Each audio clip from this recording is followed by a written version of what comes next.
All right, we're live, Vasiliy. Welcome back to my podcast. It's good to have you. Hi, Mitch.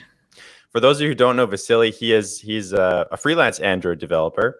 We did a podcast about a year ago where we talked about kind of the state of Android development and a bunch of other topics as well. He also worked as a semiconductor engineer, I believe, back in the day, and he's known on Twitter and he's known on Reddit as the Kotlin hater in chief. Okay. Is that true, Vasiliy? Yeah. Well, before we jump into Kotlin, before I basically burn the work down, just maybe a little bit of this Corona thing. So we decided to do it live, even though we haven't planned it initially. And I just wanted to say that we planned this podcast maybe 2-3 months ago. So it's not something that we're doing by following the Corona outbreak. But since we figured that maybe some people are sitting at home, quarantined, and they're bored, so we decided to make it live and allow people to actually ask questions, comment on stuff on YouTube. So if you disagree with something that we say now or would like to ask questions, then just hit YouTube and write your comment. Yeah, I was originally planning on not doing this live because I wanted to play around with this streaming software. I wanted to make like a commercial. So the business owner in me wanted to make sure I put a commercial in the middle of the podcast, but it's really not that important. I think Vasiliy convinced me. He said, it's probably more important to have questions so that people could ask live and we could get feedback.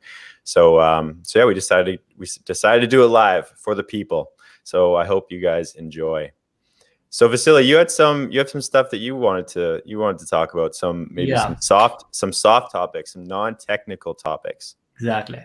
So for this time, I really wanted to concentrate on some soft stuff, and I always have sometimes I read stuff on the internet, and then I've got this fever and anger about stuff that I read, and I want to comment and say something, or maybe even write a blog post. But I always kind of hold myself not doing that, because, well, that's not my specialty, and I'm not sure I can do it properly. But lately there's some stuff going on, and I say I would like to discuss this, and then I ask you whether you will be all right with that. So thanks for having the other end of this conversation. Yeah, I'll pretty much talk about anything. I'll talk whatever. I honestly have no idea even what you want to get into, but I'll definitely hold the other side of that conversation. I'm up for whatever. I'm pretty difficult to offend, and I pretty much will talk about whatever. So whatever you got in mind, let's have it. Yeah, but as we agreed, maybe the viewers should know that we agreed that you will play devil's advocate, even if you do agree with some of the things that I'll say, right? Oh, I'll fight you on it. Sure. Yeah. Yeah. So just give me some control for that thing not to be like, oh yeah, we agree. Okay, let's move on. All right, so let's start with the questions. I believe you've got some questions in your Trello board. Oh yeah, I got some stuff here. Let's just start working out of them and see if we can kind of branch away into some soft stuff and not technical hardcore stuff. So I got this. I want to try and use this streaming software. Apparently there's a way that I can put these questions on the screen. So I'll ask the first question, and then in the meantime, I'll figure out how I can do that. So the first question here is, this is to you, Vasiliy. I'm assuming it's to you. Yeah. So why are you a hater of everything in modern Android app development and the guides that Google recommends? So I'm guessing they're talking about code labs. They're talking about whatever stuff Google is recommending. Why do you hate it so much? Yeah, and it also loops back to what you asked, what you said, Kotlin hater in chief. So I will address all of that maybe in one with a long comment. First of all, I'm not a hater of all the new things in Android. There are a lot of quite cool developments in the last years. So, for example, if you worked on Android more than, let's say, 2 or 3 years, then you basically remember that you couldn't work with Android emulators at all. It just wasn't possible. Everybody worked with Genymotion back then or some alternative, because there were native Android emulators that would come with Android Studio, they were so slow that it was simply impossible to work with them. And now we have pretty nice emulators, and they work and they're fast. They allow you to develop. So I don't really hate everything new, but I kind of took a niche. There's no shortage of people who would write blog posts and praise every new thing that comes out there. For example, Jetpack Compose, which is like not production ready, but you can still find a lot of blog posts and people discuss it. And some people even claim, like it will make everything so much better, and it's a big step forward, and it's the best thing after sliced bread. So there's really no shortage of people who will like say good things about something. But in my opinion, there's really not much criticism among Android developers towards Google, towards bad stuff that they do. And we need to understand that when Google does bad stuff, like for example, releases some non-optimal code lab that teaches non-optimal approaches, then this thing is being multiplied by millions immediately, just because it's Google and people watch it, people follow it, and it makes a real harm. Therefore, I decided to concentrate on that aspect. And it's also kind of aligned with my personality, I guess. I like some conflict time to time. I would say so. Yeah. I like a good fight sometimes. Yeah, that happens. And I really good at like seeing, seeing the mistakes, seeing the non-optimal things. It's natural to you. That's the best way to put it, I think. It's just really natural to you. Yeah, that's also what I do, for example, for my clients. I come in, I need to ramp up very quickly on new code bases, and then I need to find opportunities for improvement really quick, because I don't have if a company hires a new developer, they usually factor in 2 weeks to a month on a regular application. On big applications, it might be 2 months of ramp up time. I can't afford that. I need to be really quick and assess things really quickly. So that's kind of my niche that I found, which aligns with who I am. And specifically about Kotlin, people think that I kind of Kotlin hater in chief, and that's that's your title. Self-proclaimed. Actually, I invented this. Did you? Phrase. Yeah, okay. yeah. I didn't know that. Okay. Yeah, I did. Actually, I was thinking about this. You should start doing on your Reddit posts or any of your blog posts on your website, techyourchance.com, for any of you who are wondering. You should start signing at the bottom, just do a dash and then Kotlin hater in chief. I think that would be hilarious. Yeah.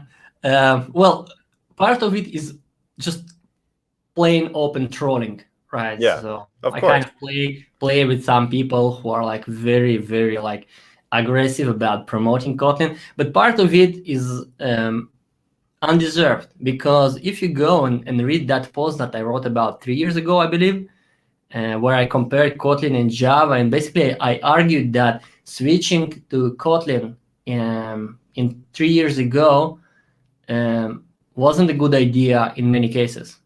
So if you go and read that post, you will see that I actually factored in that Kotlin is probably better than Java, and I factored in 10% improvement, which is quite a lot. I mean, considering it is the same language, just sugarcoating. Yeah.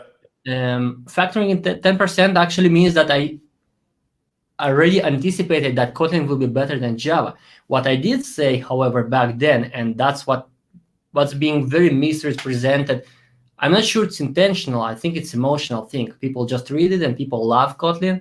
There are people who well, I don't want to criticize anyone out there. Surely not your students. That's never stopped you before. No. I mean, I don't want to. How do you call it? Punch down. I don't want to punch down. You don't want to offend anybody. I don't know. No, I'm fine with offending people, not personally, but in professional sense. What I don't want to do, I don't want to discourage new developers, right? I see what you're saying. Yeah, people who can't defend themselves. I don't mind criticizing Google because Google developers, I hold them to a higher standard because they have exposure, they have leverage. I expect much more of them than I expect from someone who started learning Android 1 or 2 years ago, right? That makes complete sense. Yeah, it's like beating up a child. They can't even defend themselves. It's like why pick on somebody who's just learning? There's no point in that. Yeah, exactly. But I will say something, and I prefaced it with this disclaimer because I don't want to offend them, guys. If you write something like "I love Kotlin" in your Twitter bio and put a lot of hearts there, it just doesn't make sense because there's surely something about you, either professionally or personally, which is much more describing you as a person or as a professional than just the fact that you love Kotlin.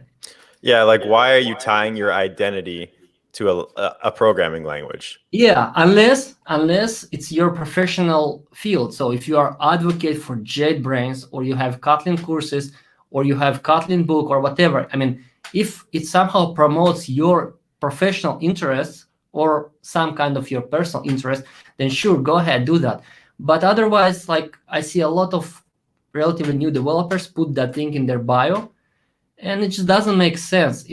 I think it's just kind of a hype that some people did that and other people just copy, because it feels kind of, it's our natural instinct. If Google brings this new language and all the cool developers start developing in it, then we naturally think that if we join this group of people, then we will stand up to their standards. We kind of promote something worthwhile, while in fact it's just programming language. I mean, right. So you're saying just be careful with what you decide to commit to, especially when you're broadcasting it to the world. Like essentially, your Twitter profile is it's a lot more than you think it is, right? Like that's where a lot of people engage. I love Twitter, actually. I can't believe I didn't used to use it. I remember back in I think it was 2008, 2009, 2010. My friend started using Twitter, and I was asking him about it. I was saying, what is this app? What do you do? And he's like, well, you send tweets and stuff. And I'm like, that is the stupidest shit I've ever heard. Why? And 100 characters, right? And 100 characters. And I'm like, why would anybody use that? 100? Yeah, but I have to say, I think it's like my favorite app right now. I really I enjoy Twitter. Like being able to interact with you, other developers. I've gotten so many good answers to questions on Twitter, and people will DM me and be like, "Oh, hey, check out this example with the problem that you're dealing with." It's awesome. If you don't have Twitter, you need to get Twitter, because that's where all the professionals communicate on Twitter. It's excellent. Exactly. If you build your how do you call it? Not field, your feed. If you build your feed carefully and you don't add politicians and celebrities careful with to that your stuff. feed, you just add people that you really want to hear their ideas. It allows you, you open Twitter and in 5 minutes you're up to date with the latest thing. Though you need to be careful, because sometimes I open Twitter and I find myself engaged in some kind of a rage war for hours and hours, arguing with some random people, in tweets that will never be read by anyone. So there's this thing also. Yes, you can definitely go down the rabbit hole. I remember actually the last time we did a podcast, I think I told you that you should get on Instagram. I said, Instagram's a great app too. You should get on there. It's funny. There's conversation. And you were like, no, I can't afford to get engaged in another conversation. I waste too much time. Yeah, it's pretty. I'm really trying to limit my social network time. And I'm really bad at it. But I think I managed to reduce it by at least 50% over the last year. Oh, that's a big deal. So I'm much less engaged on Reddit, for example. And I decided not to share all my articles there. I just share articles which I think, which I would like to get really critical feedback on. So I know that when I put something on Reddit, there are developers there, and there are really cool developers, really professional developers. Some of them I already know by name. I don't know them personally, but you get, these names, they stick to you, and kind of at this point I already know. And when someone whether there's both 6 something people and psychotics and curious cursor and stuff. Yeah, I see that. Okay. Certain people, and not punching down. It should come with a disclaimer and nuance. Yeah, so I'm currently sharing on Reddit just the articles that I really want to get critical feedback for, because I know that once I post it there will be people who will just go over that. It's like, Sorry, yeah. I'm distracting you. No, it's fine.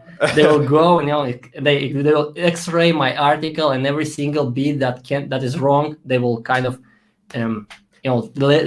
dig into it and tell me, you're wrong here and you're wrong there, which is really, I like that. I mean, that's very important feedback for me, because the last thing that I want to do is to promote some kind of misconception or something wrong. Yeah. And actually, many times they do find mistakes in my posts and I fix them. For now, I haven't had a need to kind of like delete a post. So that's probably all right. That's probably a good sign that I didn't write something which was total bullshit. Mm-hmm. Just a little bit of bullshit. What? Just a little bit of bullshit. Yeah, here and there. Yeah, like here and there, just to keep them on their toes. Yeah, of course. Yeah, Reddit is, if you want feedback, if you want critical feedback, Reddit, I can't think of a better place to do it than Reddit. The people who are on Reddit are looking for that. Yeah, exactly. So, but again, when I shared that, and even when I come with this mentality, like you get the feedback, you don't need to argue with people. There is no point in that. Take the feedback, act on it, and that's all. It's still like when I share a post on Reddit, I just basically free up my entire evening, because I know what will happen. Smart. Yeah. Well, not so smart, but I mean. Well, it's a good way to critique your stuff, right? Like that's feedback is important. Well, super important. Yeah. Yeah. Like I can't tell you the amount of things that I've found. Like I put a course out, or I put a code base out there, and then the people in my Discord channel will be like, "Oh, hey, this was kind of weird," and then I'll be like, I'll look into it more and be like, "Oh, that is weird. Oh, okay, I should do that differently." Yeah.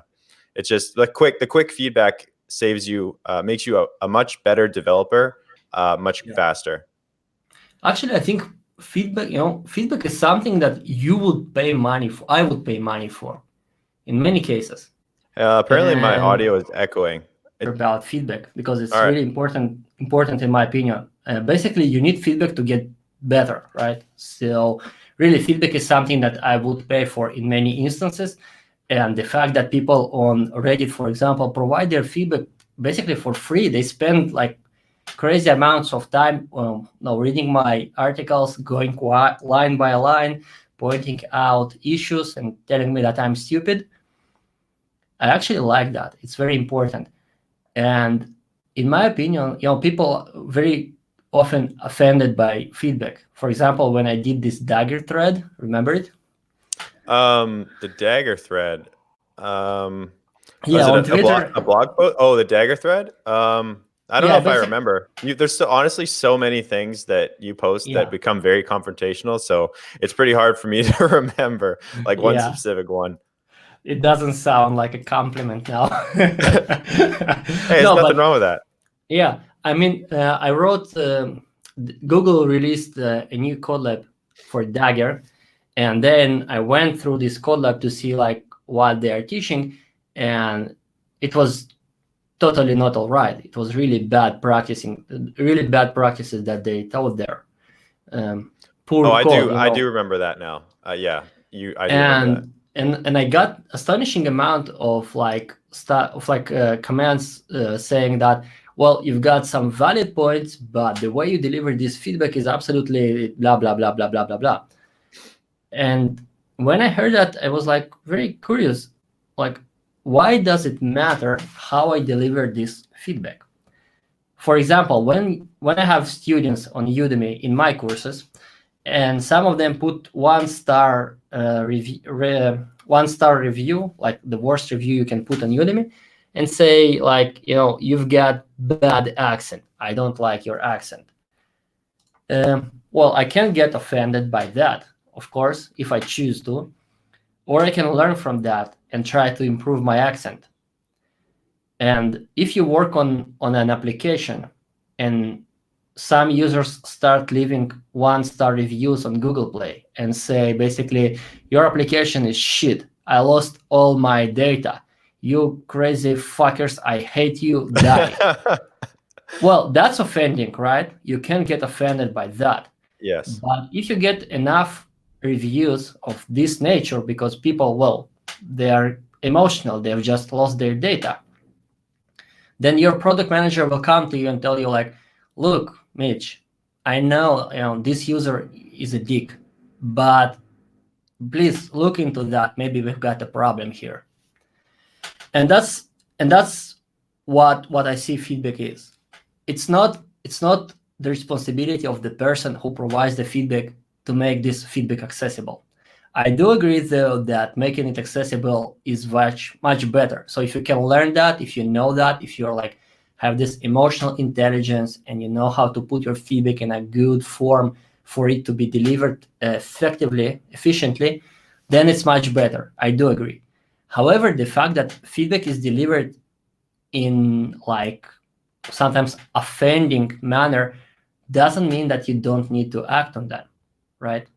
Yeah, So what you're saying makes complete sense. It shouldn't be up to it. Like, it's better if the person providing the feedback gives meaningful technical things that they can take, read, and take action on. But even if they don't, there's probably still a problem there, especially if you have a large number of people. Even if the feedback is shit, if you have 1,000 people saying your app is shit, there's something wrong with your app. Like, whether just because they didn't articulate what the thing is doesn't mean that there isn't something wrong. So yeah, I see what you're saying.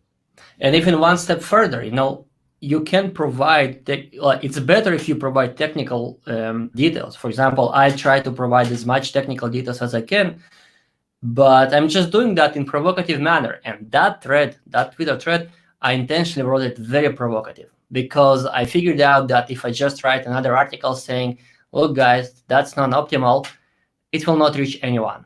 And many people who wrote there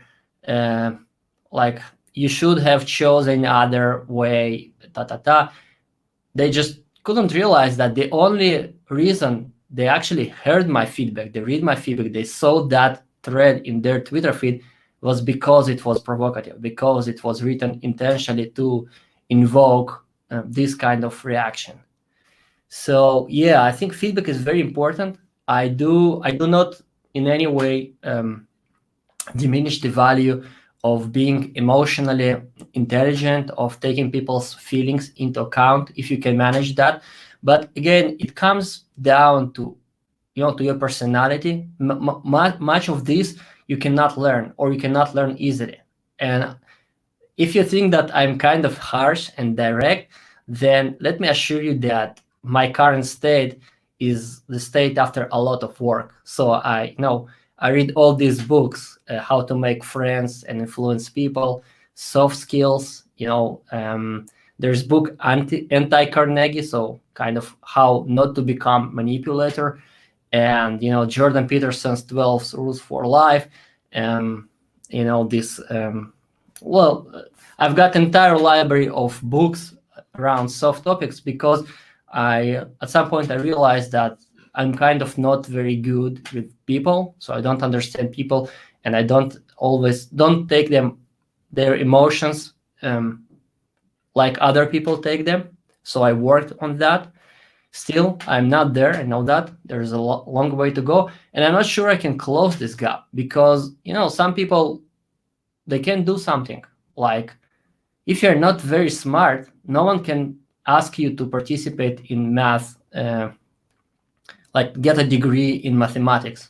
It's not simple. It's for very special people who has talent. So everybody can learn math to some degree, but taking someone average who is not interested in math and doesn't have talent in math and putting him in math graduate class would be a total disaster. So we cannot expect from all the people to be emotionally intelligent and know how to give feedback. Therefore, in my estimation, as professionals, again, we're talking about professionals, people who get paid to do that work. So as professionals, if we get feedback, the only valid reaction, in my opinion, is to say, I get it, I will work on it. And if you think that the person giving you the feedback is a dickhead, well, that's totally reasonable, and you can even tell them that, I don't think the way you give me feedback is appropriate, or even you are a dickhead, but I will still act on your feedback because it's important and I'm a professional. Yeah, I think everything you just said makes sense. It reminds me of a time when I was in university, and one of our lab instructors was trying to teach us like a life skill because we were all physics students, so like pretty much like the nerdiest, most scientific thing you could do, right? And No woman there. there was a few actually, but not Yeah, very many. you've got lucky. Yeah, and she was trying to teach us a lesson about life.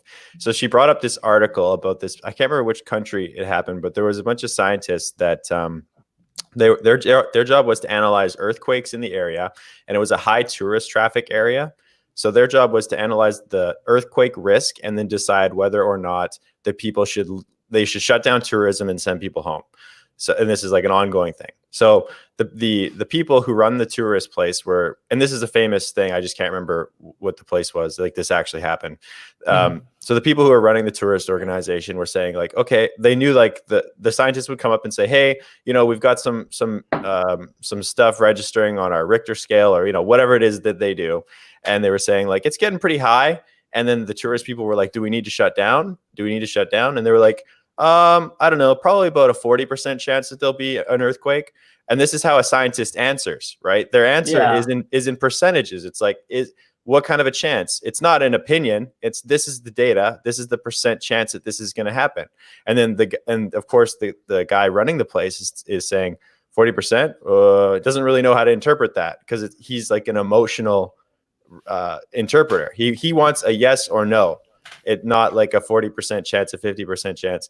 So anyway, the percentage chance of something happening kept going up and up and up until it was maybe like 70% chance. And then they were like, well, it's a 70% chance. So that's a good chance. And then they still didn't like say a yes or no. So the tourist guide didn't end up shutting it down. An earthquake happened, killed a bunch of people. And then they tried to blame the scientists. They tried to say like, hey, you guys didn't do your job. You didn't like, do what you're supposed to do. But really they were just answering the way that they know how to answer in terms of percentages. Like a 70% chance. If I heard that, I'd be like, oh yeah, yes, send people home.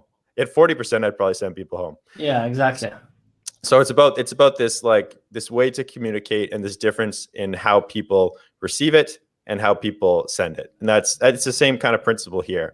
It's if you are providing feedback, even if it's provocative, it's still feedback. You got to learn how to interpret it correctly. Yeah, and it works not just not just on the big scale, and not just in my case. It works like in a small scale when you do pull request review, right? So I see quite often on GitHub, on Twitter, Reddit, and other social media. I see these suggestions. When you do pull request review, please put a smiley there. Well, yeah, I'm not kidding. People actually say that. Put a smile there, or maybe for each negative comment that you leave on a pull request review, please leave a positive comment. To let the other person know that you. And like I think guys, like girls, whatever, like maybe you will just start by like, who is the receiver of this feedback? Like, is it your friend that knows you?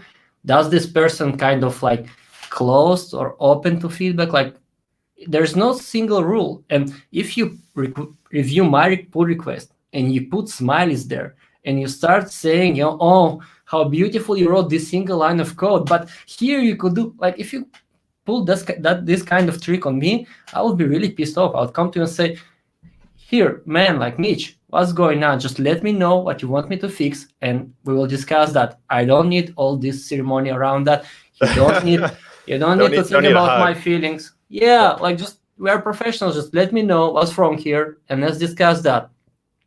So yeah, feedback is very important, and I think as professionals, we must receive any kind of feedback, and we cannot force people. We cannot kind of gate feedback based on how it is given. It's stupid, it's non-professional, and it will harm you in the long term, because probably in most cases anyway. Like maybe not in all cases, but most cases for sure. Well, I think actually in all cases. I mean, however feedback is given, I think maybe even the most important feedback in your life you will get in the most egregious way.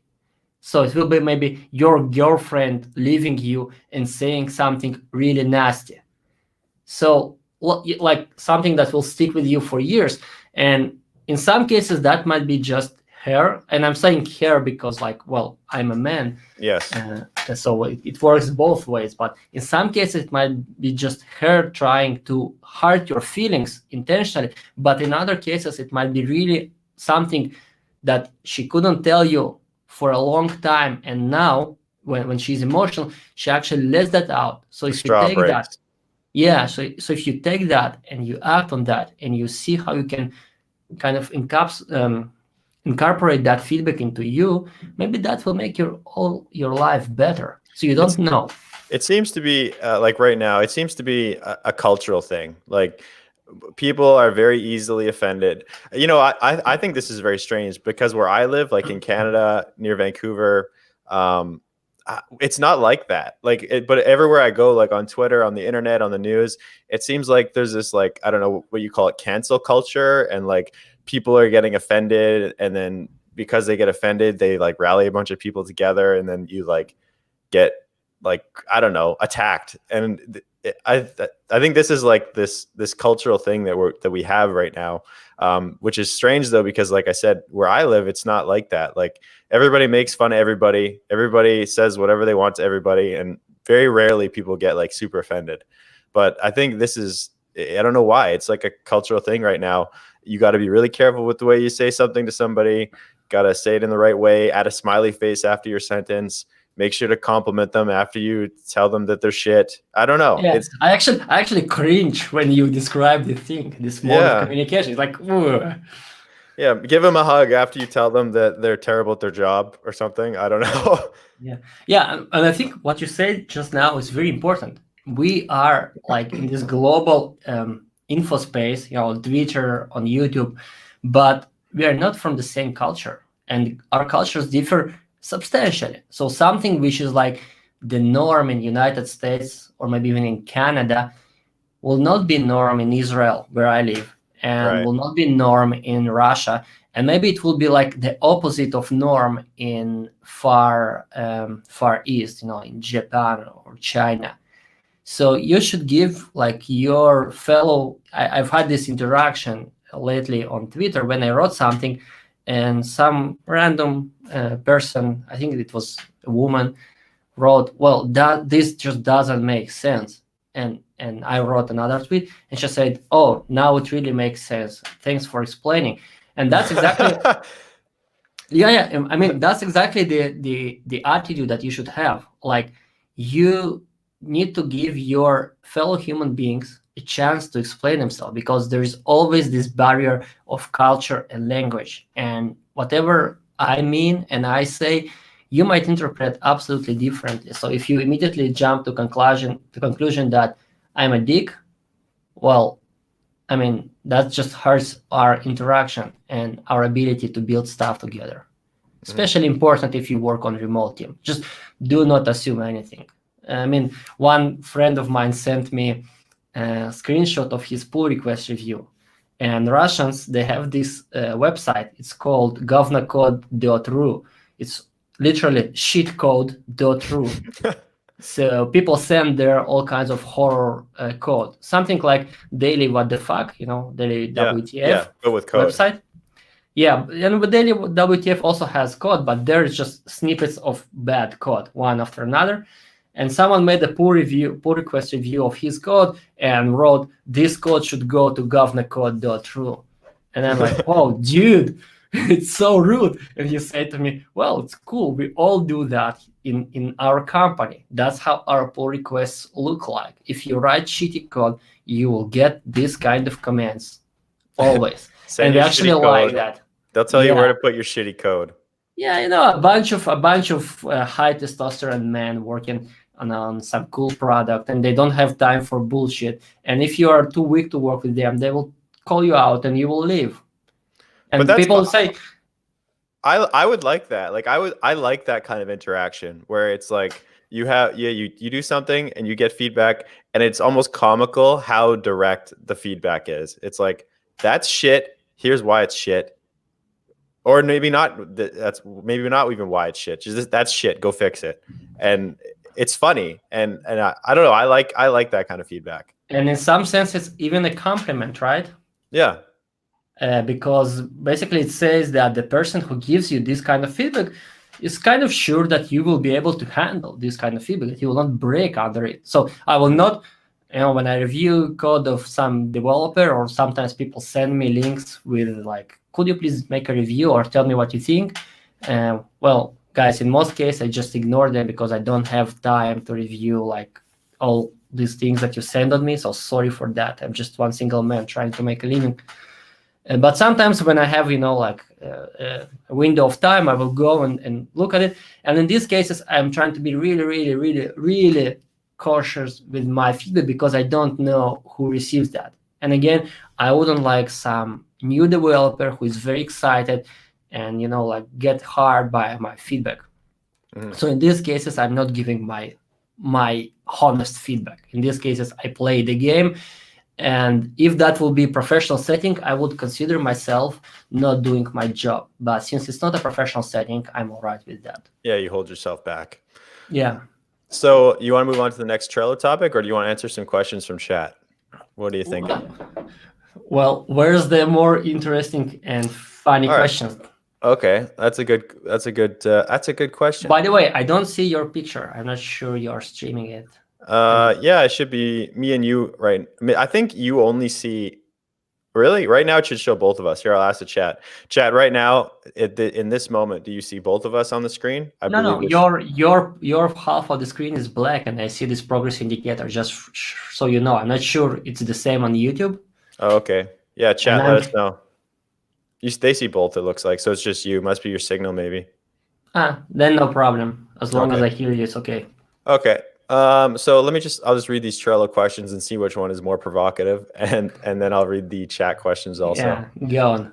Oh, well, here, this one you sort of answered, but not really. It says, he has managed to get convinced that there is some value going with Kotlin now over Java, or not yet. That's a sort of provocative one. Here, I'll put that up as a banner question here. So what are your thoughts about Kotlin these days? Have you been what's the word when a guy like courtships a female? Like have you been seduced by Kotlin yet? There you go. Seduced by Kotlin, yeah. Well, my experience with Kotlin at this point is not big. Two professional interactions. The funniest, well, that doesn't matter. But look, Kotlin has very nice features. Some of them are great, like sealed class. First of all, data classes. Okay, data classes is absolutely like amazing, and people don't understand that because they think, well, it allows me to spare X amount of lines of code, which I don't care about. What data classes do is that they immediately put you into this mindset that there are objects, functional stuff, and there are data classes. They transfer data. So people who write Kotlin, in my estimation, I'm not sure because I haven't seen enough Kotlin code bases yet, but in my estimation, you will see much better separation between objects and data structures in Kotlin code just because they have this construct at the language level called data class. That's like the most amazing feature of Kotlin in my estimation, and Java gets that in form of records, starting basically Java 14, I think. Yeah, so that's one of the biggest things I think. I think there's kind of two main reasons why Kotlin took off as opposed like as the better language on Android, because speed wise, like build time wise, Java is better, right? Like that that's a fact. Java is analytically better than Kotlin in terms of like build times and speed. The reason why people like Kotlin is number one is that it's just a nice language to write. Like it feels nice to use it. Like from the syntax, that's what I'm trying to say. And the second reason is now I forgot. I totally forgot. I had two reasons, but the first one is definitely syntactically, it's just pleasurable. It's pleasurable to write. And that's an important thing, because when you're spending hours and hours and hours on something, if you have two options, one is a tiny bit faster, but one is way more pleasurable to write, you're probably going to choose the one that's pleasurable if they do the same thing. Yep, eventually, yes. But again, it really depends on who you ask, because there are no shortage of developers. You don't see them because it's not a popular opinion, who would say that they prefer to write in Java. And there are actually quite a bit of developers, even Kotlin fans, who already admit that there's some very awful Kotlin code being written just because Kotlin has all these tools that it provides you with options. And people say, well, options are always good. By the way, in context of Google as well, when I say Google releases these unneeded libraries that just pollute your option space, just make the choice harder. And people say, well, choice is always good. No, choice is not always good. And especially when the choice is not does not have really good guidelines, and there are not best practices. So there's no shortage of people, even good Kotlin developers who like Kotlin, who will admit that there's some really bad Kotlin code that you can write, and people actually do write. And there are also, it's a trade-off. For example, I really like checked exceptions. I think that in unavailability of checked exceptions in Kotlin is a mistake. What do you mean by that? In Java, you've got checked exceptions and unchecked exceptions. Basically, the ones that you need to define in method signature, and the ones that you just throw, like null pointer exception, runtime exception, basically. So Kotlin doesn't have the concept of checked exceptions. All the exceptions in Kotlin are unchecked, which is similar to, for example, C#. But I think I like checked exceptions. There are use cases that call for these constructs. And there are more stuff. I can go on and on and on about the differences, but really, I think it's kind of, okay, let me take a step back and loop it back to, finally found how to loop it back to soft topics. When you believe that something, it's kind of, I think it's called Pygmalion effect or something along the lines, it's self-fulfilling prophecy, right? So if you believe something will happen, it raises the probability of that thing happening. It's kind of psychological truth, psychological effect. So the fact that you believe something increases the probability of that outcome. And if you approach Kotlin as a better language, it's marketed by Google as a better language. Basically, Don Felker, probably one of the most active members of Android community, who contributed so much, the founder of Caster.io. So he wrote during Android Dev Summit that when they spoke about Kotlin something, they told that Kotlin makes your code null safe or something. I don't remember the exact quote. He said that the double exclamation mark is a code smell. I believe that. No, he said. I believe that he said something along the lines that it doesn't make your code null safe. It makes you think about nullability or something. Something like that. Yeah, something. Okay, I remember that too. Yeah. So he got immediately banned from the chat. Oh, that's right. Yeah, so he was watching the live stream of the Google Dev Summit or whatever it was, and he made a comment like that, and he got banned from the chat. They booted him. Yeah, and he said absolute truth. Oh yeah, 100%. It wasn't even anything that was super confrontational. It's 100% true, because you can check for the null or you can not, and so it's kind of up to you. You might think it's safe, but it might not be. It's that's a reasonable statement. Yeah, and what I'm saying is that Google promotes this idea that Kotlin is much better and they invest actual effort and money, a lot of money, into this PR campaign. So when people believe that it's better, well, they enjoy working with it much more because they believe that they're working with better tool. And if we would flip the tables, if Kotlin would be the mainstream language for Android development, and Google would put the same exact PR budget into promoting Java and convincing Android developers that Java is a better tool because Kotlin has too many options, and Kotlin doesn't have checked exceptions, and in Kotlin you actually write your types after after the method, the return time after the method. And the build times are longer. And build times are long, and whatever, you can find a lot of reasons why Kotlin is inferior to Java. Then I believe many developers would stay with Kotlin, just like many developers stay with Java today and they don't rush to move to Kotlin. But many other developers will say, okay, fuck that, Kotlin is shit, I'm moving to Java. That's the next big thing, and I don't want to stay on this legacy language anymore. Not me. And another layer that is created on top of that, on just psychological feeling of, again, I'm not a psychologist. I haven't done any, I'm talking totally. I think what you're saying nonsense. makes complete sense. So, but again, I'm also not a psychologist, but I think what you're saying, you're explaining human behavior in this way. I think what you're saying is logical. Yeah, I hope that it sounds logical to others as well. Sometimes. But there's another layer built on top of that now. And that layer is actually, I'm dealing with it.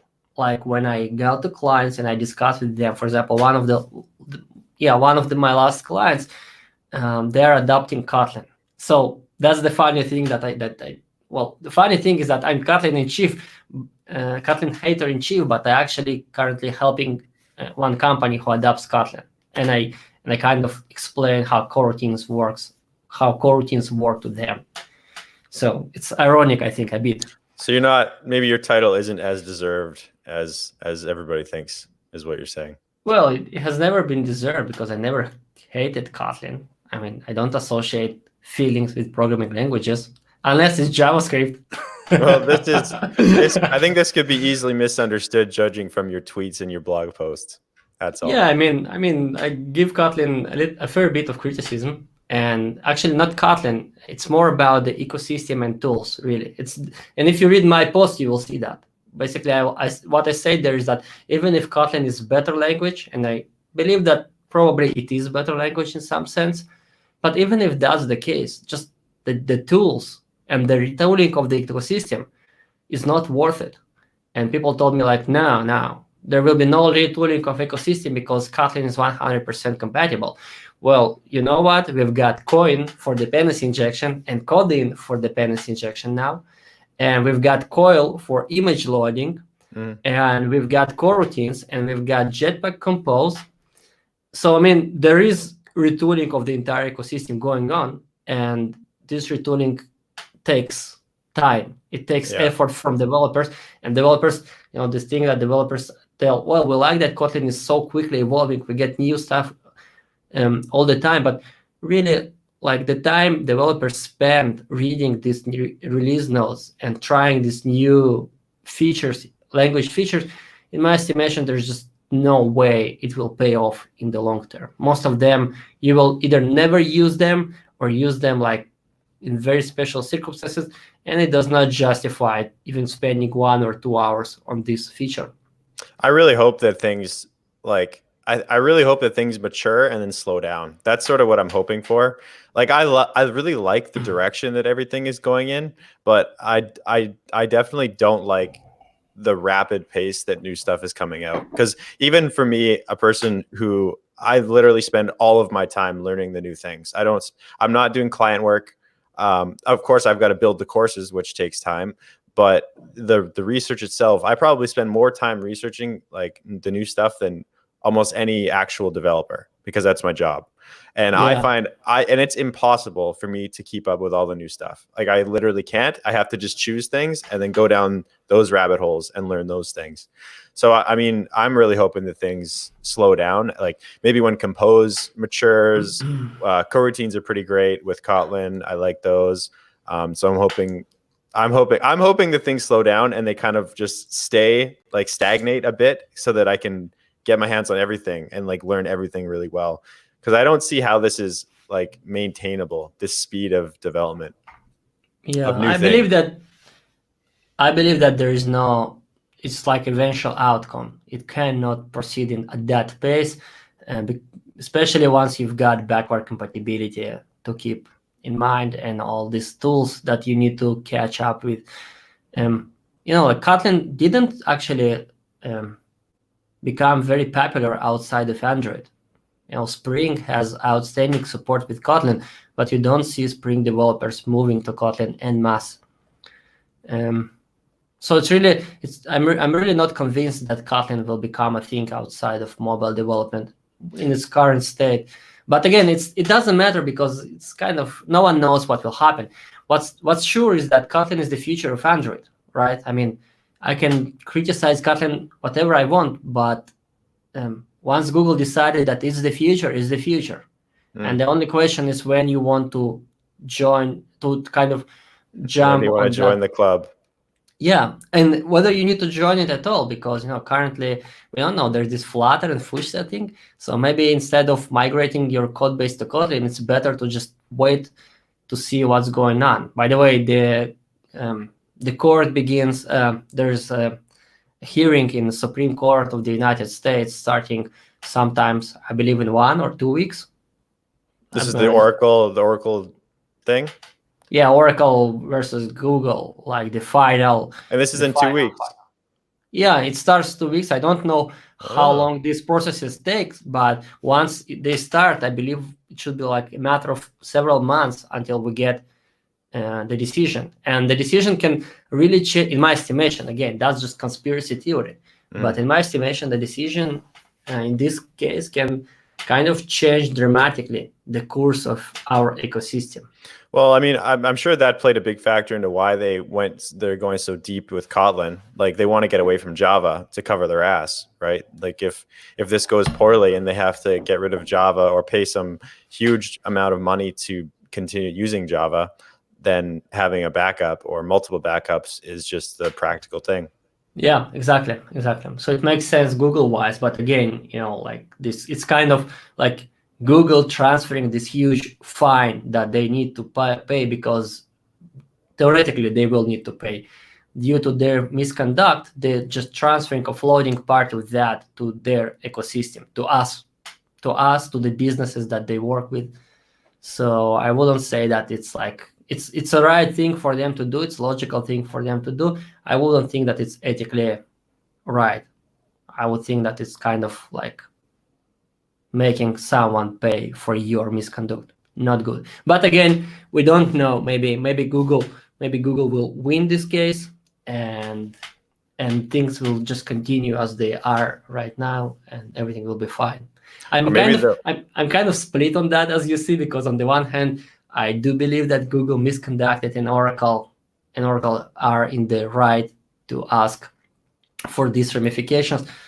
On the other hand, I'm an Android developer. I invested years into this ecosystem. I'm hostage in Google's hands, and I've got courses like that I invested year in. So kind of if Google decides to flip the tables, like I will get hard by that. But so you think that if Oracle wins this case or whatever, and Java and Google has to pay a huge amount of money if they want to continue using Java, why wouldn't you're guessing that they are going to drop native and go towards Flutter and Fuchsia? That's what you're thinking? Yeah, that's a total possibility. It depends on whether they win that, because if they win that in Supreme Court, they will go for another trial to kind of define damages and ramifications. So it will depend on what actually Oracle gets if they win in the Supreme Court. But in either way, my estimation is that if Oracle actually wins in the Supreme Court, we will see much higher pace of changes in our ecosystem in the coming 1 to 2 years. Yeah, that's a reasonable thing to say. Much higher chance that there will be drastic changes as opposed to Google winning. Probably things will just carry on the way they are. There'll be relatively no change. It'll be business as usual, I'm sure. Yeah, one thing.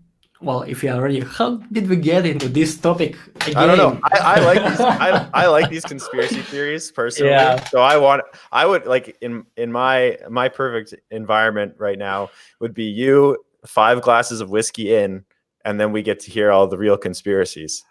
I really considered taking whiskey for this time, but then I told myself, well, you will get drunk and you will say something stupid. I and know, it that's will what be I on want. record. Well, next time then. Next time, I promise you. I think honestly, like super serious, next time or like one of the next times, we'll both drink whiskey during the podcast. I will definitely say something stupid, 100%. And I hope you do too. And it'll be good times. Yeah, I've got this Scotch, basically Scotch whiskey, which is like 65% alcohol, and it's one of the most smokiest whiskeys in the world. Like you drink it, it's like hell going down your throat. I don't like the smoky stuff. I hate that stuff. Not a fan. Yeah. But if I drink that, you will see me like knocked out very quickly, and then I will start speaking nonsense. Anyway, but just last remark about Google versus Oracle, if we are already here. Many people afraid that if Oracle wins, it will somehow create this issue of copyright of APIs, and then we will not be able to re-implement APIs, and then innovation will halt and all hell will break loose. So in my estimation, again, not a lawyer, just guy reading a lot of stuff on the internet, this will not happen. Actually, when Google took Sans IP, they knew that they're violating Sans copyright. It's like in the exchange of mails between Google's executives, including Sergey and Larry. So all this claim that Oracle tries to somehow make APIs copyrightable is total PR bullshit by Google. APIs have always been copyrightable. And furthermore, since the last trial, which took place, I believe, in 2016 or 17, so it's been 3 or 4 years since the court kind of upheld the Oracle's claim. So now APIs in the past 3 or 4 years, APIs are copyrightable by court's decision. And as you see, the innovation hasn't halted. There's no change. It's just business as usual. Google, on the other hand, is the one who tries to change the rules. So they have two claims. They either claim that APIs are not copyrightable or that their use was fair use. And I believe that, well, again, just from reading stuff online, I believe that there's almost zero chance that Supreme Court will make APIs non-copyrightable. That will be like a huge hole in all this copyright law, which will be like very hard to close. But in my estimation, Google does have a good chance on winning on the second argument, on basically convincing the court that their use of Java was fair use. Therefore, even though they did violate copyright, there's this exception for fair use. So today, you can go and re-implement any API that you want, like any API at all. And then if the big company comes after you and says, hey, you re-implemented our APIs, or even you earn some money, and like you earn some money, so we want like whatever. Exactly. Yeah. So you just show that you implemented this API for interoperability. And once you can show that you implemented it for interoperability, you get fair use exception. Well, exception.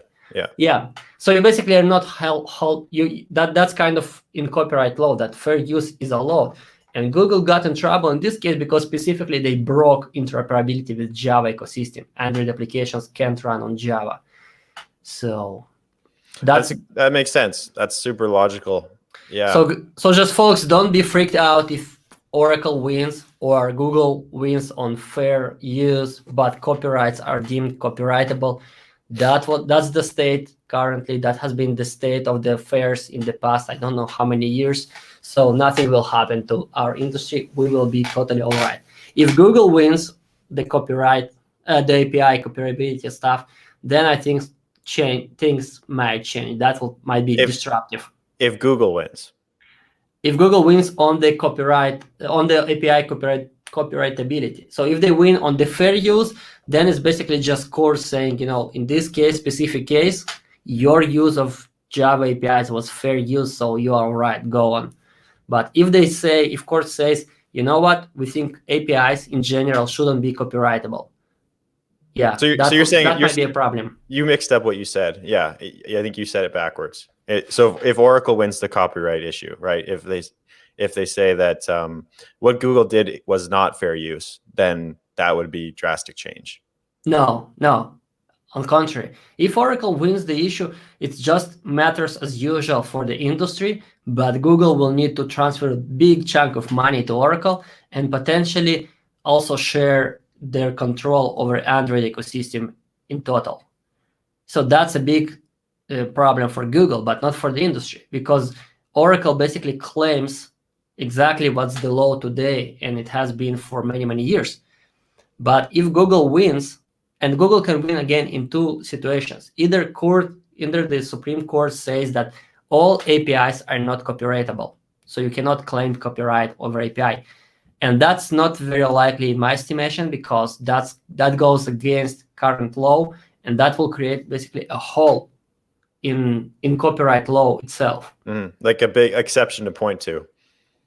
Yeah, exactly.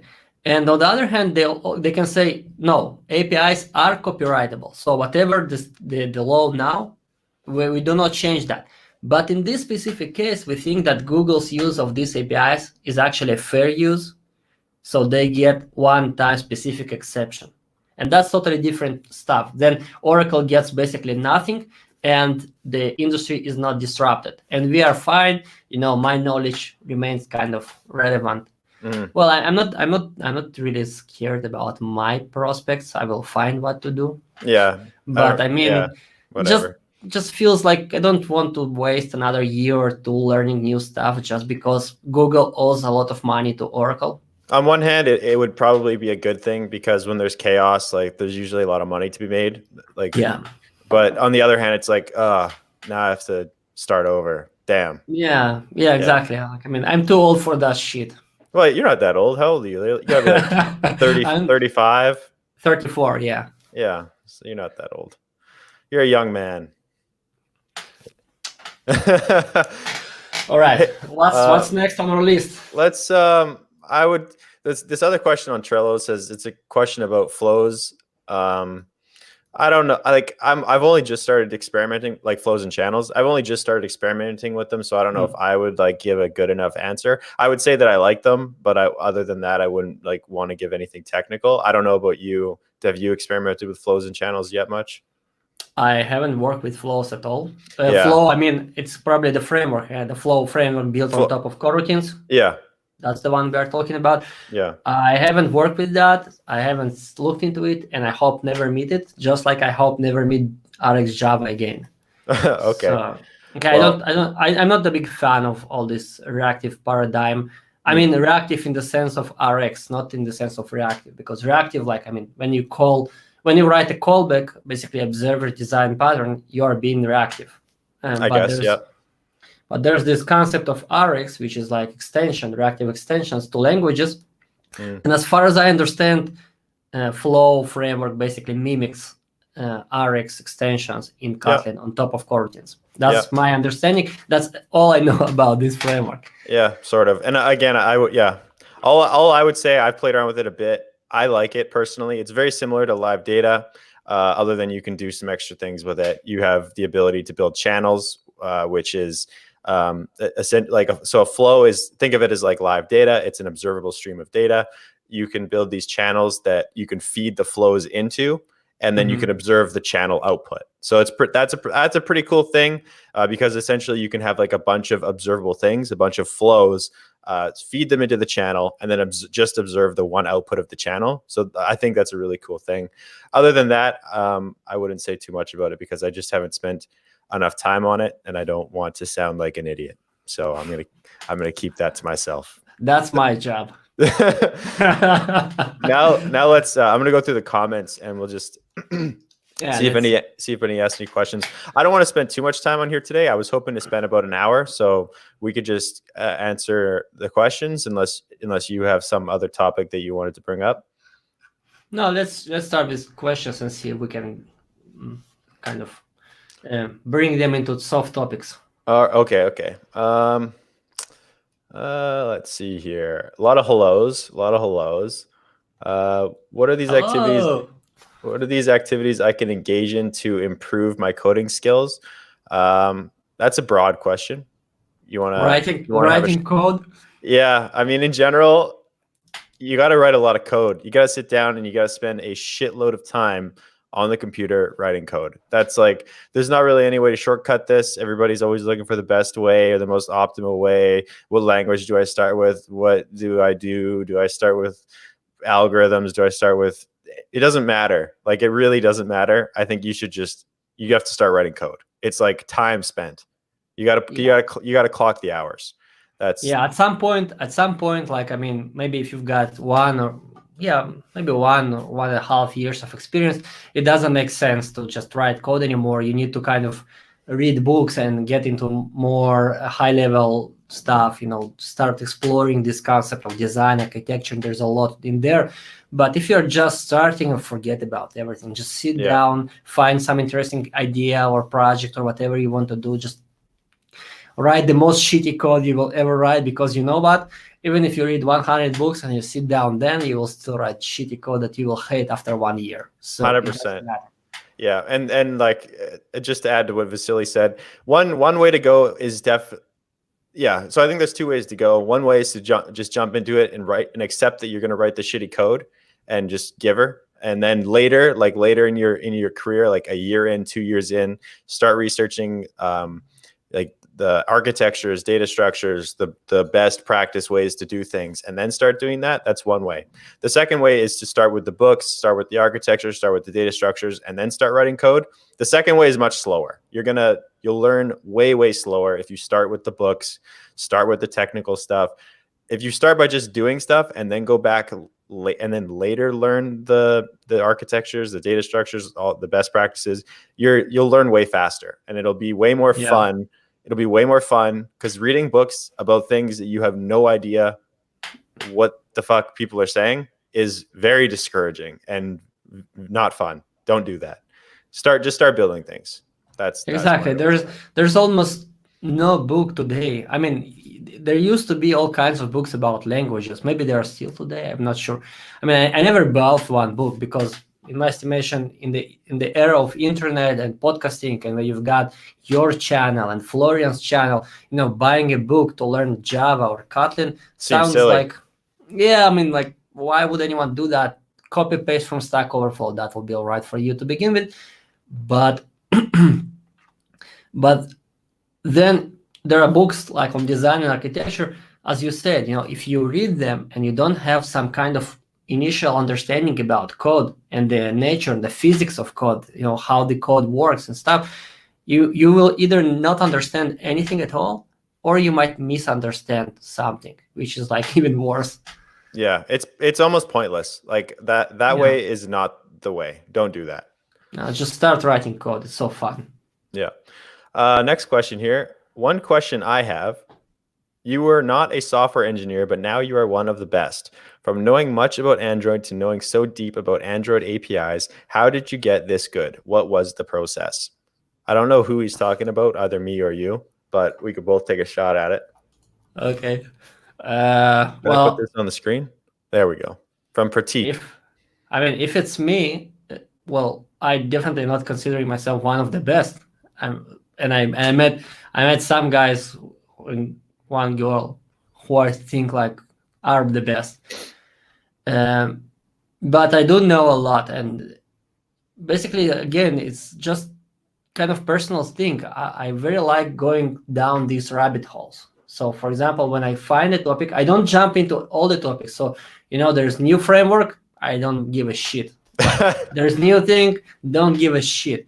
But if I am interested in something, for example, coroutines, when I jumped into coroutines, I'm starting going like down these rabbit holes and finding all the nuanced ways in which these APIs, this stuff can break, and I search for all the weak links.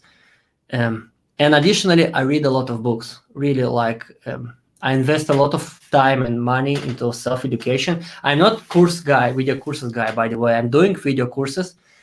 I don't like doing them as well, to be honest. It's kind of very hard job. Like, you don't like making the courses, or you don't like taking the courses? Neither of that. I don't like making the courses, but I still make them. Mhm. And I don't like taking video courses, and I don't take them. But I read a lot of books instead. I like reading books, and I read them cover to cover. But again, it's not for everybody. So in my estimation, the best way to get good at something is to really go down these rabbit holes, to specialize into in some things. So just choose your poison, whatever it is. Just don't choose frameworks. I mean, if it's Android, specializing in Android and going down rabbit holes in Android makes sense, because Android is a platform. It's a huge framework and it's a platform. But going down rabbit holes in RX Java, people spend crazy amounts of money, time on that, and like, I'm not sure it's really justified. Again, the same for coroutines. I'm doing that because I'm kind of interested in it on maybe even philosophical level. There are some very interesting things going on there, and I'm not sure that these things will become standard in the industry. And coroutines, I read about people who say coroutines are a simple way to do concurrency. Well, it's the most complex framework for concurrency I've ever seen. There's a lot of complexity in there, and it doesn't alleviate your need to understand basic Java concurrency in the least. You need to understand Java concurrency. You need to understand basically Java memory model and how garbage collection works and whatever it is. And then on top of that, you need to understand all the nuances of coroutines. So it doesn't make your life easier, but specializing in coroutines actually makes sense, because it's kind of like specializing in concurrency very deeply. And if you specialize in concurrency, you are very worthwhile professional, because concurrency is really difficult. Do you need to know that technical that amount of technical stuff about coroutines though? Because on the surface, you really don't. As long as you know the rules, you can still use them effectively. Like, you don't necessarily need to know the nitty-gritty details of how concurrency works to use them effectively. Well, I would say it depends, because like, there are things that people don't think about right now. I'm planning, it's on my list to blog about, but this list only gets longer and longer. For example, like, we all like this property of coroutines that they're cancelable, right? So when you cancel a scope or a job, then basically it will be propagated down the chain to all the children, because structured concurrency, blah, blah, blah. But for example, we don't think about atomicity much. And atomicity is really important property in a system. And in Android applications, you don't see much regard for atomicity, because it's less important. The damage that can be done is not that big. So for example, if you use SQL databases, or you use Room or other ORM libraries, I almost never see transactions in applications. People just write these statements, get data from here, combine it with here, write into there. Everything is all right and works. And on the backend side, something like that would get problematic really fast, because there are potentially thousands of users, millions of these transactions running concurrently, and data can get corrupted if you don't ensure atomicity. So in Android, it wasn't a big problem. But with coroutines, something that we don't think about is that each of these suspending functions is basically a cancellation point. So whenever you cancel your coroutine, you are not sure where exactly your code will execute at that point. So you are not sure which part of your code will not execute. And in this case, when you are not sure which parts of your code will execute, I think I'm not sure. Again, I don't have enough data. I haven't seen enough Kotlin production code bases to claim that, but it's just my general sense that since, like, for example, on lifecycle events, we will be canceling coroutines, canceling jobs, then we might see a lot more atomicity issues in Android applications in the coming years. So I think I see what you're saying. It's like, if you have one job, like one job is the parent job, and then within that job you have 10 jobs that are actually happening. Maybe 5 are writing to the local database, 5 are writing to the network or getting data from the network or whatever. You're saying if one of those child jobs is canceled, what kind of chaos does that bring you as the programmer? How do you know exactly what was canceled, what was actually written, what wasn't written. That's what you're saying, right? Well, I said something a little bit different, but that's exactly the same point. I mean, Okay, yeah. I say that you can get into this issue even if you don't have concurrent jobs. You get into this issue if for example, you've got a chunk of code, right? And now you edit this code, and this code runs from here to here. And now you edit, and in the middle you add some suspending call. Just call to other suspending function somewhere. I think what we don't understand currently is that once you add a suspending call here, you add basically a cancellation point in the middle of your code. So if you cancel the coroutine, the job that is external, then it might happen that your code will execute, this code will execute, and this will not, because here you added cancellation point. Right. And what will be the effects of the fact that just half of your code executed? Will it leave your local database in some invalid state? Will leave your state application in invalid state? These things are really hard to envision.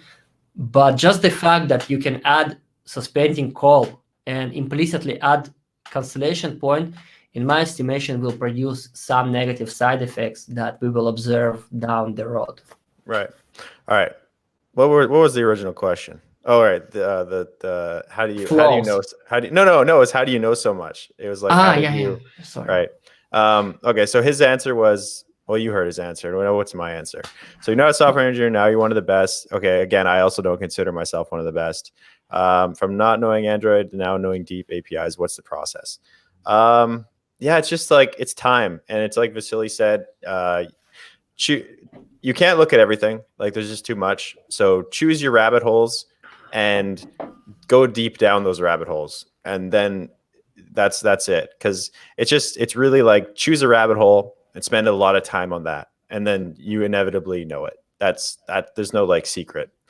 That's really how it is. Play around a lot. Like whenever I'm learning something new, just to kind of give you something practical, I build lots of test projects. Like if I get any idea in my head where I'm uncertain about how this thing will react in a real situation, I build a whole sample project to like really play around with it, try and break it, try and see what to do and what not to do. So it's just playing around with stuff, I would say.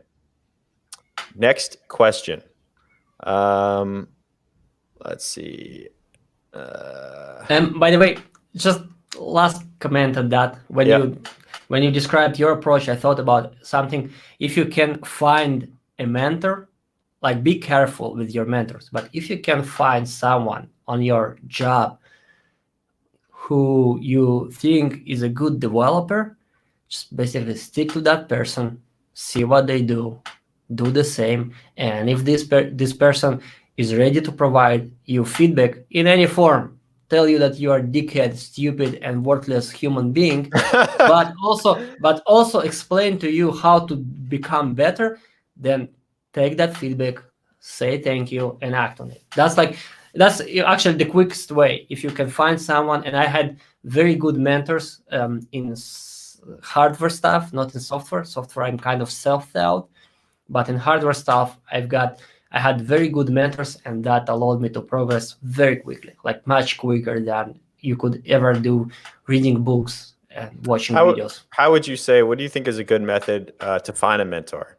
What do you think are things people could do to find a good mentor? Well, I don't know, really. And it's really problematic because, for example, there's this guy, Eric Dietrich. He writes a blog called Dead Tech. Yeah, I'll write it on the screen. I think we discussed it last time, and it's his most known series of posts is called Expert Beginner. So it's about people who are kind of considered experts, but they're actually not, and there's like smoke and mirrors there. And I met some of them initially, and I see them in the industry right now, but initially I couldn't tell the difference. I couldn't some people whom I held in very high regard technically, now I look back and I realize that they were expert beginners. So it's very difficult. It's like you need to be very careful whom do you trust professionally. And I don't have any rule of thumb, unfortunately, how to distinguish between them. But if you go and you read this Diet Talk series of articles about expert beginners, at least you will know what are the characteristics of these people. So at least you will know how to avoid the worst ones. So that's something. Yeah. That's definitely a thing, because with so many people, even me, like I bet I'm honestly not an expert. I'm not even close to an expert, but a lot of people think that they put me very, very high on like the Android knowledge in the Android knowledge universe. But really, I don't like compare me to like a Jake Wharton or a Don Felker or Well, like I am a peasant. Like I don't know shit. So like it's very, you got to be careful. Like, you know, there's a lot of people who look like they know a lot, but they don't. Like they don't really, not in like a practical, applicable way. Okay, well, another comment. If you compare yourself to Jake Wharton, right? So, you know, I really like Jordan Peterson. I'm sure you know. I really enjoy listening to this stuff. He's your fellow Canadian. Yes. So he had this lecture, and he told one story, really funny story about one client, and he's a psychologist. So people come to him with all kinds of problems. And one of his clients came to him and said, like, you know what, my life is miserable. I'm a failure because I've had this roommate when I was in a high school or university, doesn't matter. And now my roommate is so successful, made such a big progress, and I'm a failure. I'm not even anywhere close to him. And then Jordan Peterson asks him, well, who is your roommate? And he says, like, Elon Musk. Like, really, man? Like, out of like 8 billion people, you choose to compare yourself to Elon Musk? Well, then all of us are failures, like total, complete failures. Yes. At least professionally, all right? So maybe there are other dimensions to compare, but at least professional. So really, like, comparing yourself to Jake Wharton is kind of like, well, you know, like what do I know compared to Jake Wharton, really? Well, duh. Yeah. Basically, like, duh. Why would you even say that? What a silly thing to say. So you're basically you're calling me an idiot, is what you're saying. Well, not an idiot, but I mean, your comparison wasn't that good. So you can compare yourself to Don Felker because just like him, you are very deep into like education space. So if you want to compare yourself to Don in this regard, yeah, go ahead. That will be fair comparison.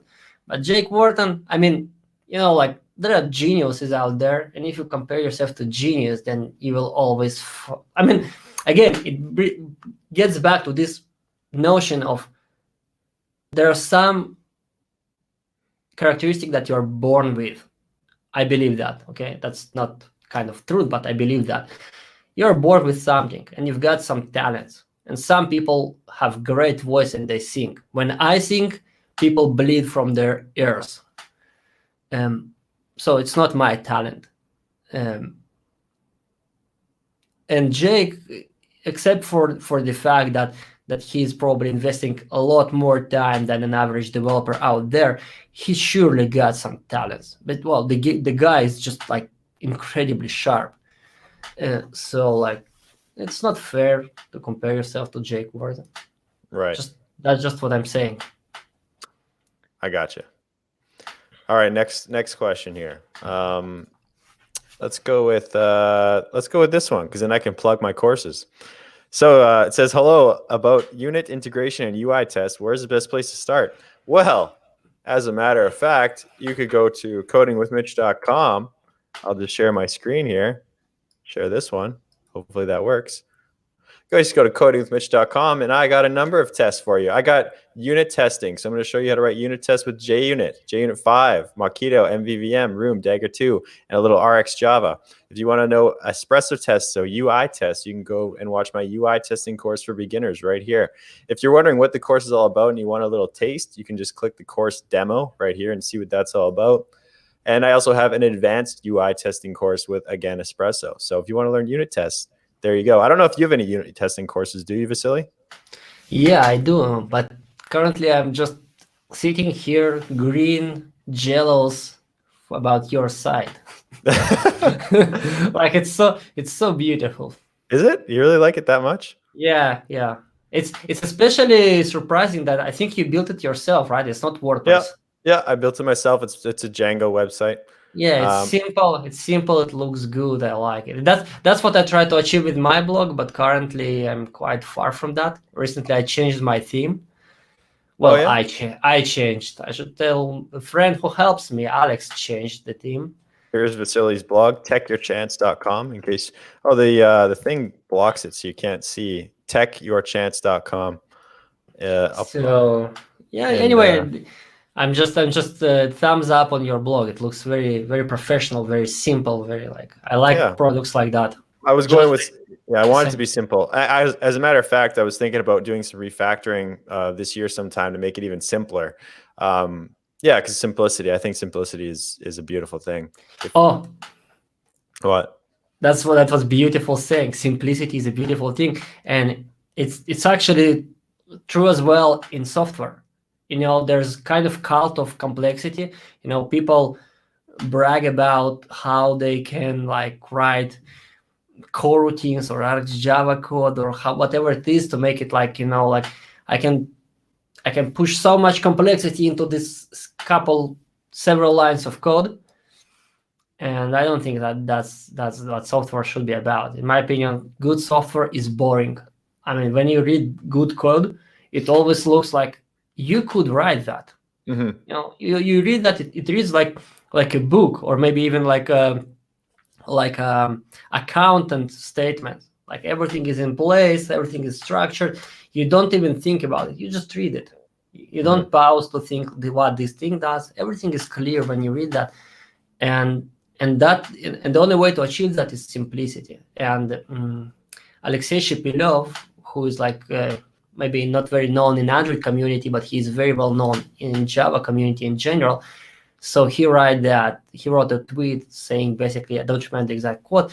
He said that basically simplicity is the hardest thing to achieve in software. So simplicity is the hardest thing to achieve. And I actually subscribe to that. So what you said makes total sense. Yeah, I agree. Keep it simple. It's too easy to make things complex. Take it a step further and make it simple. That's what I think. So there's a couple questions left, but they're mostly about Flutter and React, and I don't have much to say. I don't really use it. If you want to hear my opinions on Flutter, go watch my Flutter is for Babies video. Did you ever see that? No. Oh, it was. You have Flutter for Babies video? Oh, that's provocative title. Yeah, I know. Hold on, I'll find it for you. I'm just checking my list of topics that I wanted. Oh yeah, there are at least 2 more topics that I would like to address in. Right here. Flutter is for Babies. Let's see, right there. Flutter. How many dislikes? A lot. This is crazy. Show us the dislikes. I've never had a video. Yeah, more dislikes. Perform this well in terms of dislikes. I think that's amazing. Yeah. 478 dislikes. People you just not happy. Poked lion into his eye. So what would you expect? Yeah, that was an overwhelming success in terms of uproar. That was great. Yeah, though the watch count probably is very high, right? The what? The number of people. Yeah, it's very high. Yeah, very, very high. Yeah. So one thing that I wanted to discuss, and actually we've been on the verge of that many times, maybe even touched upon that, but not explicitly, is conflicts resolution. You are going to have conflicts. It's just inevitable. And the question, and there are a lot of advice out there how to prevent conflict. I mean, put smileys inside your comments on code review. Okay, great. That will help. No, I don't think it will. I mean, it will help with some people, and with some people like me, it will make me absolutely angry, and I will come beating you. So don't do that when you review my code. Just point out my mistakes. But you will have conflicts, and the question is, how do you approach conflicts resolution? And in my estimation, the best way to approach conflict resolution is to be calm, come to that person, Best to do that privately, not on Twitter, not in public, privately, and say, look, we have this problem and I feel that way about it. And that's it. Just tell that person what you feel, what you believe to be true, and tell it without prejudice. Don't try to force them. Don't be passive aggressive. Just really tell that person what you think. And some people are dickheads, so they will like, oh, whatever. But most people, in my experience, will actually, take the time to process that feedback and tell you something. So sometimes it might be, well, you did not understand me well. I meant something completely different. And then you have a dialogue.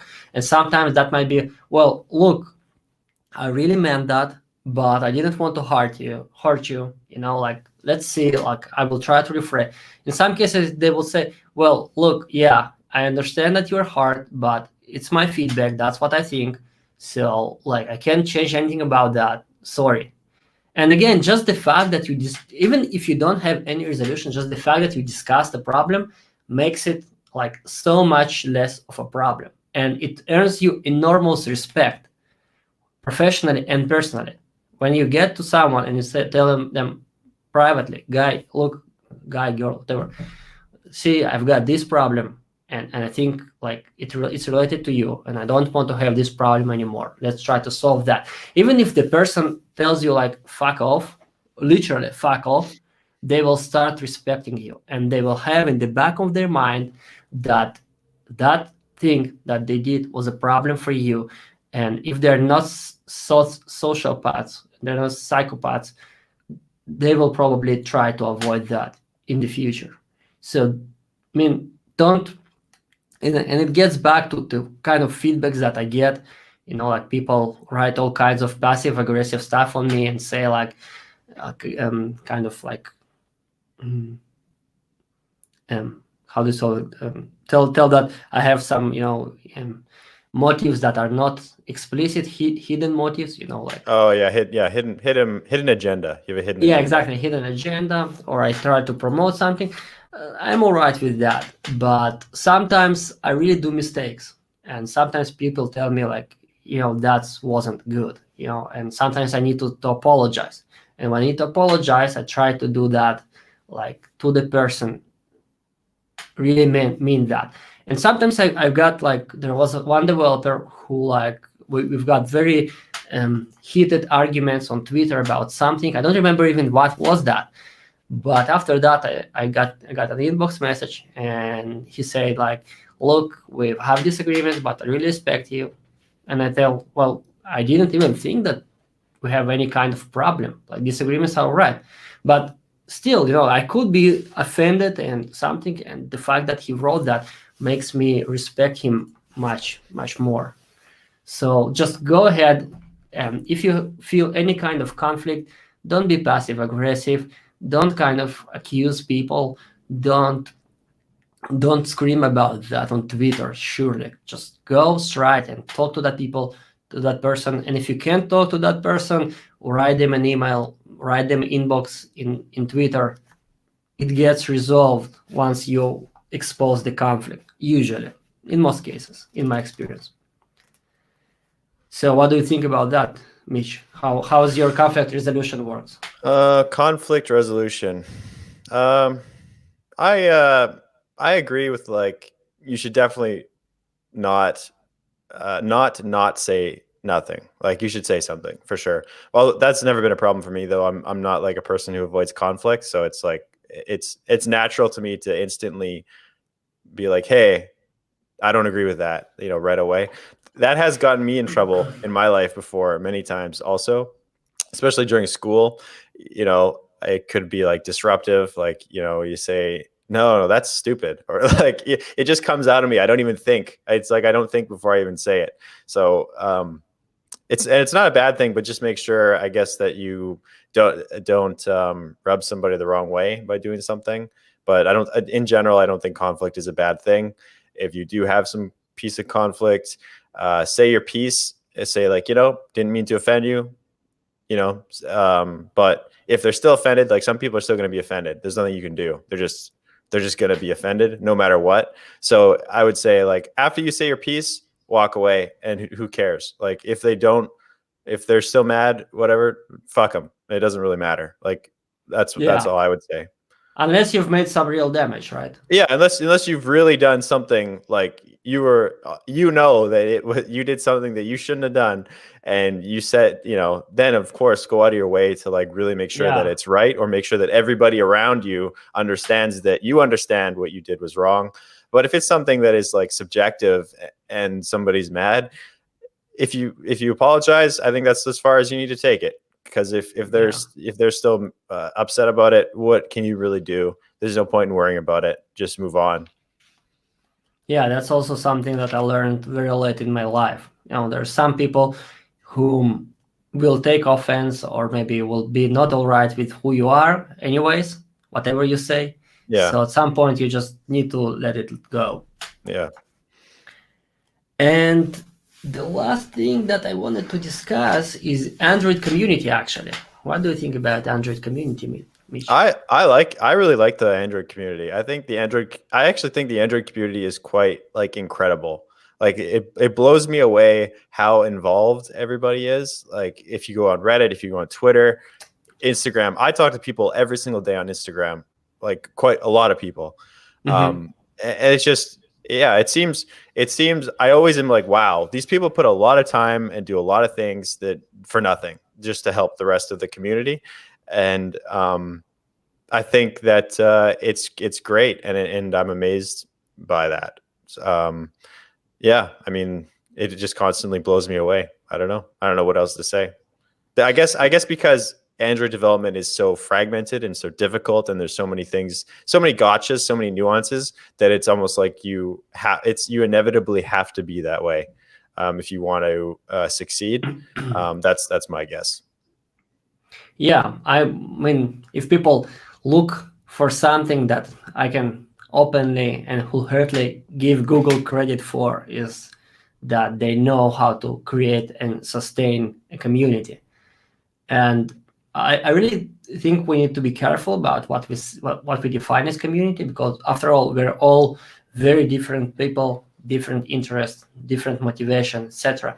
But as you said, it's just amazing that, like, you've got all these people involved on these topics and actually produce results, right? So it's not just talking and hanging around. People actually work, they release, in your case, it's courses, someone else might be contributing to open source, other people write blog posts. There's like constant stream of things that are created by people in this community for other members of this community. And doesn't really matter whether it's for free or for something, because I believe there's always motivation. So, and in my estimation, your ego, writing something for feeling that you wrote something and people actually read your thoughts and acknowledged you as a thinker, as a content producer, that's totally reasonable motivation. And I do that a lot myself. Even though I do have some problems with ego that I need to control, and sometimes it gets in the way, makes me apologize. But generally speaking, yeah, Android community is great. Though one thing that I want to say is that sometimes I feel that this term is being kind of weaponized, like made into a weapon. What is made into a weapon?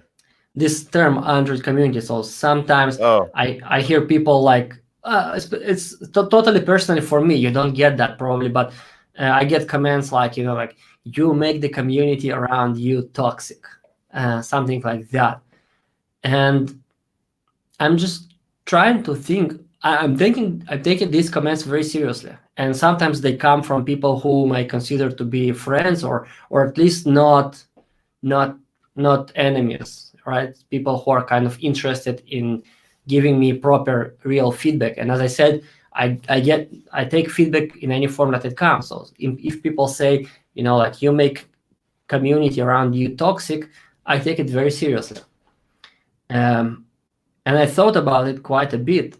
And actually, I'm not sure I agree with the definition. I think it's kind of people project their own perception and their own kind of fears maybe on the situation. I don't think I make the community toxic.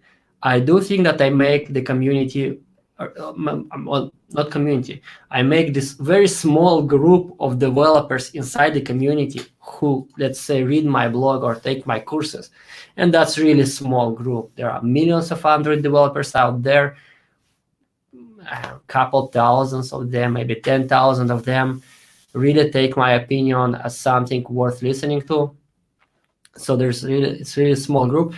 I actually make them probably more critical, and that one I will take, and I will actually think that as being something good. So being critical, holding people accountable, holding Google accountable, holding even individual developers at Google, even though I'm trying really hard not to personalize that. I'm trying to speak about Google as Google or Google developers as a general, as a body of people, not singling out individuals, even though personally I do think that individuals bear some responsibility for their actions. I just don't want to get into personal stuff, not my strongest suit. So I do think I make people around me who kind of trust me more critical, and I think it's a good thing. As I said at the beginning, there is no shortage of praising and positive feedback for Google developers and in general. Our community is very positive. So I intentionally took, well, not intentionally, but I mean very naturally, I ended up in this very strange position where I kind of like criticize a lot of things. And even if I don't criticize, even if I write something very good, for example, I wrote a post about Kotlin data classes, how great they are, how they actually change the paradigm of object-oriented, not change, how they are aligned with paradigm of object-oriented design and fix one of the biggest problems in Java, in my estimation. And this went totally unnoticed, like not a blip on the radar. Oh, so you feel like all people notice is like when you rag on things, but they don't notice when you actually praise something. Yeah, sure, this happens, and I'm not saying that they should notice anything. What people notice is what they notice, and it's very natural that like I publish kind of controversial criticism, controversial opinions. So it's very natural that people remember those and not some posts aligned with other people. So if I write today how Jetpack Compose is great, no one will care about that. Yeah, you're right. You're totally right. That I will be one of the 1,000 people writing this kind of posts out there, and I will not be even like the best one. For example, Alex Jukovic, one Android developer, I know him personally, happens to be. So he writes very extensive posts about Android Jetpack. So they're very great, very extensive, really cool, and he knows what he's talking about. He's also like very nice guy in general. So if I will write about Jetpack Compose, it will be just not interesting to anyone and no one will notice. So it's very natural that people tend to see me in some negative, critical, in this light of one that hates everything and toxicizes the community around it. So I don't think it's the case. And I really wanted to address this point here because it kind of, I have a thick skin, but when people say that I make community around myself toxic, it gets through that skin because that's something I wouldn't like. I really don't think you do. I mean, there's definitely, you have a style of communication for sure, but like from the first time I ever watched or read anything from you, I never thought you were toxic. I ever, like never once. I thought like, oh, Vasiliy says some things that will probably offend people, but like I never thought it was toxic. I don't think the people who have a good understanding of your personality think that you're toxic. Maybe on the surface level. But I mean, I think it's like you said, those people are just interpreting it the way that they're interpreting it. If everything isn't sunshine and rainbows, then it's shit, basically. So I don't think there's anything you can do about that. It's just the way it goes. Well, thanks for that. But again, I'm sure that it's because we are kind of I think we're kind of very close on the personality level. Yeah. I mean, how we interpret things, when there are like all around other spectrum of people. So I really appreciate you saying that, but I acknowledge that there are people like who think that I'm toxic and create toxicity around me. So for them, that wasn't intentional, and just want to make sure that you know that I'm thinking about that. I wouldn't like to create toxicity around me. And sometimes I do apologize, take back what I say personally or publicly. So I think that made for wow. I thought we were going to go for like half an hour to an hour, and it's already been almost 2 hours. Yeah. Last time it was the same. Yeah, I really badly have to pee, so I'm glad that we're finished. Yeah. Okay. Well, the last maybe like address the like stay safe, people. Stay home. It's important now. Stay home if you can manage it. We are developers. We can work remotely. Yep. I don't know. I don't really have much to say about the coronavirus. I don't know. I don't really know. In Canada, it's not really a bit. I mean, I only read what's on the news. Seems bad. Definitely. Yeah. Like Vasiliy said, stay home if you can, because the problem isn't going to be you guys. All of you guys are probably, chances are all of you watching right now are young men. You're probably between 18 and 34. So you're not going to So be. you're saying I'm the oldest one, right? You are. Yeah. Vasiliy's 35. So he's outside that range. He's an old man. But either way, chances are you're probably not, like, you guys aren't going to die, but the people who you interact with might die. Like your grandparents might die. Exactly. So like, I put my grandfather, I'm taking care of my grandfather.